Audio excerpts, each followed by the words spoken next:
But I want to be crystal clear. We are prepared. Negotiations on an economic prosperity deal. Thank you for joining me in Downing Street today. Last night, the President of the United States acted for his country, and that is his mandate. Today, I will act in Britain's interest with mine. I understand how important this is for your businesses, as it is for the British people. So we move now to the next stage of our plan. Decisions we take in coming days and weeks will be guided only by our national interest, in the interests of our economy, in the interests of businesses around this table, in the interests of putting money in the pockets of working people. Nothing else will guide me. That is my focus. Now, clearly there will be an economic impact from the decisions that the US has taken, both here and globally.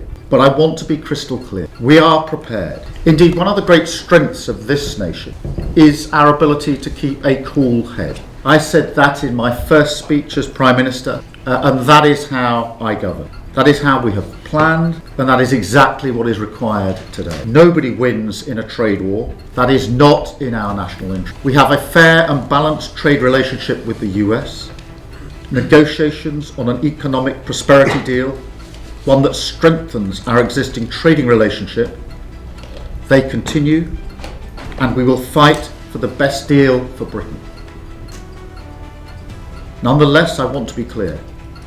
I will only strike a deal if it is in our national interest, and if it is the right thing to do for the security of working people, protects the pound in their pocket that they work so hard to earn for their family. That is my priority. That is always my priority. So today marks a new stage in our preparations. We have a range of levers at our disposal, and we will continue our work with businesses across the country to discuss their assessment of the options. As I say, our intention remains to secure a deal, but nothing is off the table.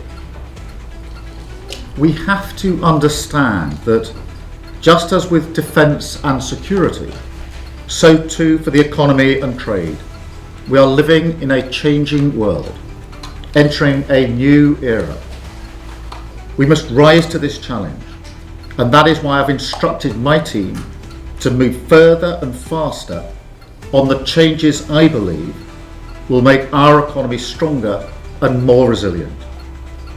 Because this government will do everything necessary to defend the UK's national interest, everything necessary to provide the foundation of security that working people need to get on with their lives. That is how we have acted and how we will continue to act, with pragmatism, cool and calm heads focused on our national security.